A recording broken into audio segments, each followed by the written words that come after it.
It's 2 p.m. on Thursday, Pacific time. Happy Thanksgiving. I'm Fred McMurray, which means this must be...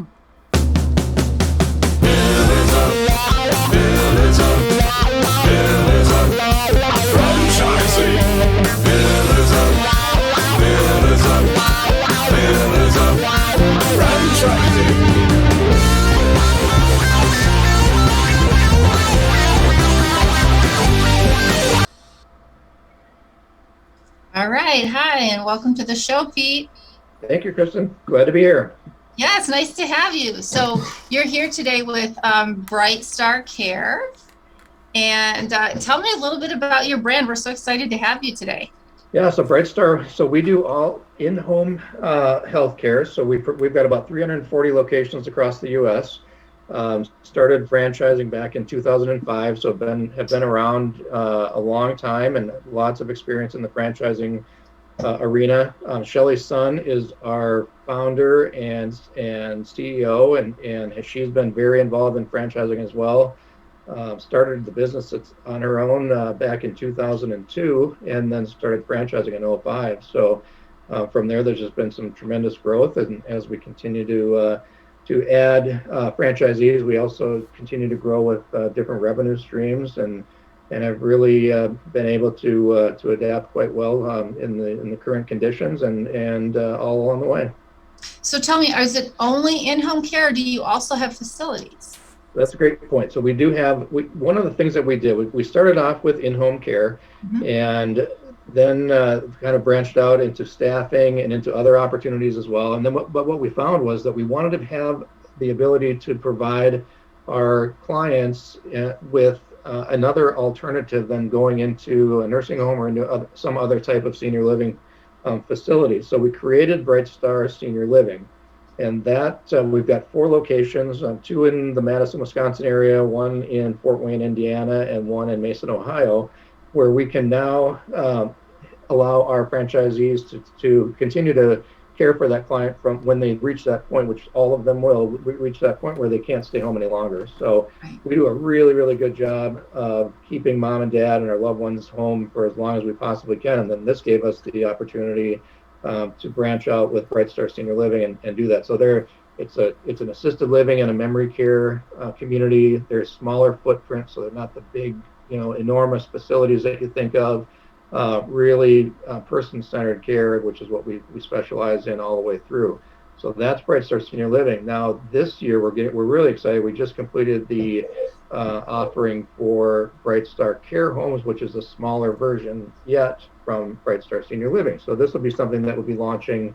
We're working with our existing franchisees right now, but then we'll be launching this to the public going forward. And it's more of a residential care home, 10 to 12 rooms, but being able to provide that same level of care that we would in the home now in more of a community type setting. So lots of different opportunities for our franchisees. Do you find that those, I'll call them kind of the in-between, so to speak, are those more for memory care? Are those more for acute type situations? What do you find those to be best served?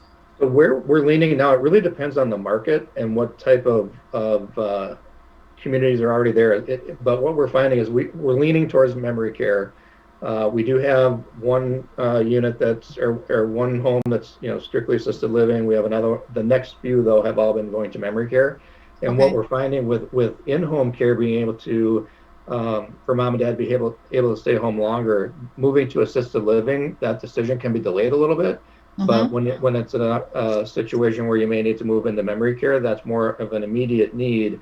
And so we're seeing some great demand for memory care in those types of communities. And the 10 to 12 room, it's much more comfortable for families, and you really get to know the families, really get to know the residents, and the caregivers are consistent, same group of caregivers that are with their, with our clients all the time, and it just works out really well.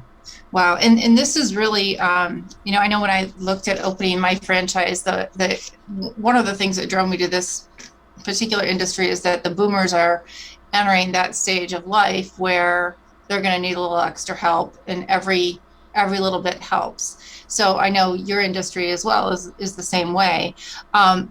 you said that you had just over around 300 franchisees. How many markets would you say that you're in, like big markets, so to speak? Yeah, so we're 340 locations across the U.S. So there's really only a few pockets that we're in 39 states. So there's only a few Okay. pockets that we're not covering yet. We've got a few areas in the Northeast that are open, some Midwest, Dakotas, Montana. There's some areas there. One Hmm. market that we really have our eyes on is Albuquerque, New Mexico. That's an area that we're really working hard to secure a location in. But other than that, I mean, we cover most states and most of the major markets. Okay, good. So all you listeners in Albuquerque. We're ready for you. Yeah, yeah. So, in right now, everybody knows that there's a good slew of people out there who are looking to get out of corporate America. Describe to me who your ideal franchisee is. So we really like our typical franchise owner today is coming in with a lot of business experience. They're exactly what you said. They're in corporate America.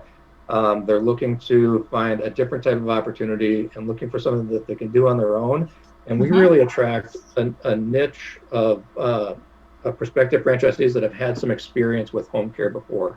Either they were working through a home care company with their mom or their grandparent, or somehow they've had some personal connection with this, and that gives them that they many times that experience wasn't that great, so they know that there's different ways and different opportunities out there, and Right. then they start researching it and come to BrightStar. So we get people that really they have a business sense, and they Hmm. have the heart for the business as well.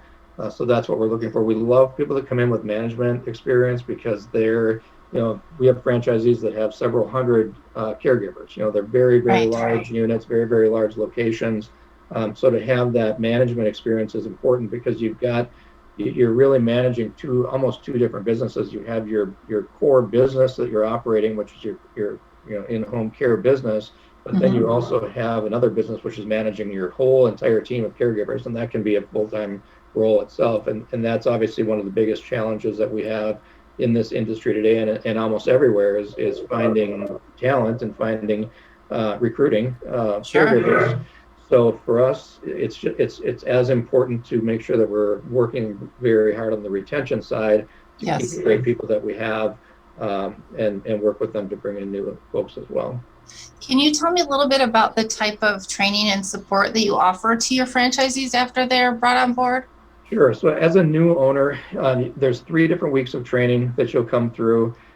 There's a licensing a time frame where a franchisee needs to be licensed in their particular state. So we stagger the training periods, in order to meet that. So the license comes in, and then they're ready to open up. We also provide training for their key roles. So their director of nursing, their salesperson, the director of sales. We have different training tracks for all of the key roles within the group. So that each one of their folks can be trained, and that's ongoing, for their Hmm. we have boot camp every month, for them to be able to continue to do that. For new owners, it's really pretty cool. We set them up with a mentorship type arrangement where they've got a franchise owner that they can shadow and go and visit, and really, you don't know how the agency operates until you actually get inside and Sure. start working with it, and that allows them to really learn, not necessarily on the job, but really see how a fully functioning agency looks like. Yeah. Okay. What do you think were some of your largest challenges? I mean, obviously, that industry took a lot of criticism during COVID, but what were some of the biggest challenges that the BrightStar itself faced during the COVID Well, outbreak? we wanted to make sure that our franchisees were taken care of, and that financially they were in good shape. So Yeah. we ended up being able to provide support for the whole PPP loan process. Hmm. So we were able to ensure that each one of our franchisees who was eligible did get a loan. So that worked That's, out really well. We had some great banking relationships. Shelley directly has so many contacts in the industry that it really worked. So all of our franchisees were able to ensure that they could continue to take care of their teams, continue to grow, because then as things shifted, so if you think about the beginning of COVID, nobody wanted anybody in their home, but then right. nobody really knew how long it was going to last. So there was a lot of uncertainty there. So as things progressed and things carried out to be to take a lot longer than we initially thought, families had to they realized that they just couldn't be the caregiver anymore. So now we're far surpassed where we were pre-COVID with client base. So that's continued to grow. Like I said in the beginning, our biggest challenge is having enough caregivers to support it, because we have franchisees now and agencies now with waiting lists, and that hasn't happened in the past. And we really want to be able to serve these families. So COVID was, it opened up the door for a lot of other opportunities as well, that are maybe more opportunistic. But we were fortunate enough to be a part of the Johnson and Johnson trials, so that was a great thing for us to be able to give back and to help America get back on its feet that way. We're involved with vaccinations now. We do a lot of testing. So there are many school districts out there that bus companies and things that everybody needs to be tested, and that's something that we're able to do. So staffing has become a big part of the business as well. It always was, but it really, in the last 12 to 18 months, that portion of our business has really grown. Whether it's working with the airlines, whether it's working with any type of transportation, things like back when casinos and big hotels and areas like that need to have everybody tested, we're able to provide that. That's awesome. And I think that a lot of people may not realize just how critical having access to those PPP loans was and still is for some people. And the fact that Shelley was intimately involved in that. I know in our organization, the franchisors were also very in tune, and we had franchise business coaches calling us to say, did you fill out your paperwork? Did you get the loan? We need to make sure you're okay. And that really, in a time of chaos and confusion, I think you buy a lot of loyalty from your franchisees when a franchisor goes out there and is personally involved in making sure that you're okay and that you can be successful. So hats off to you guys for getting involved like that. That's so important. Absolutely. I mean, it's just a sign of a strong brand. So that's great that yours did that as well, because it shows you that you're with a company that cares, and that they're looking out for their franchisees and doing what they can to support that. Shelley's still, we're privately held. So in this industry, a lot of other brands have sold out to private equity or have sold to private equity. And that's just not something that's in the future for us. So if there's, Shelley's involved day to day. She's very committed, not only in just the day-to-day operations, but working on new partnerships for our franchisees. We're bringing in and working on new different types of technology. The decisions that we can make as a company, because we're privately held, are different than those that may be owned by private equity, because we can look further down the road and really make decisions that can impact 5 to 7 to 10 years from now and beyond, versus maybe just the short term in the first, the next couple of years before there's going to be another change. So absolutely, a little different philosophy too. I wish I could tell you that I have not had experience with at-home care and hospice, but I have, and very recently. So my question to you, obviously getting people in the door to work for you is a big challenge right now, but what do you do to keep people there so that you don't have this constant turnover? A lot of that is communicating with our caregiver staff and working with them to fit into their schedule. Our technology allows them to show exactly when they're available to work, and it allows them to key in how many hours they want to work, and the different shifts and the different days. So really being in tune with what their needs are and trying to meet them there, and give them the hours that they want. I mean, that's really, for what we've found anyway, is for caregivers, one of the reasons that they would leave is they're able to get more hours somewhere else. I mean, we have plenty of hours. So it's really working within their schedule, and being that employer of choice that they want to stay with, and providing that great environment, and really having a franchise owner who's in tune with their team. The scheduling person needs to be in tune with the team, and really having that culture where they know that they're working all towards this greater good, and providing some amazing care to our most vulnerable groups. Yeah, I think that's great because, I was talking to one of the girls at this facility, and she said, I liked it so much here and they're so good to us that I encouraged, my friend who was at the other facility to come here with me too. And then we called this other girl and she's here now too. And I said, well, that's really great. And we talked on the show before with David, who used to run Buffalo Wild Wings. And he said, the thing is, it's not giving people what you think they want. It's giving them what they tell you they want. And scheduling is a big deal for people today. So hats off to you guys for realizing that and allowing people to say, this is when I want to work, this is what I can do, and being able to give them that flexibility.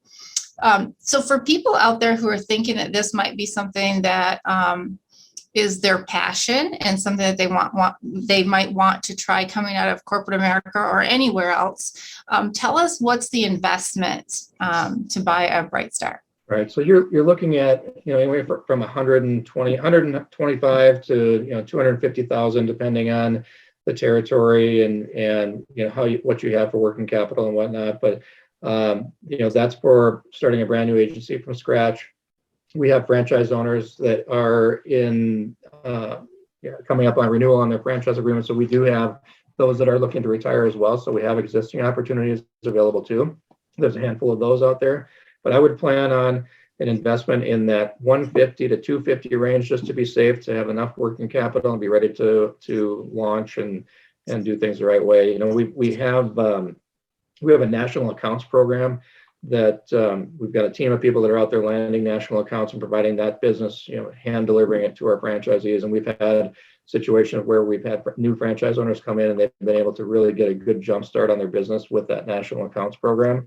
That allows them to ramp up that much faster. That's awesome. We've retooled our training program as well. So franchisees in the new franchisees that came on board in 2021 are off to the fastest start of any, over the last dozen years probably. So lots of really good things that are happening within the brand and within our training function for our new owners to get them off to a great start.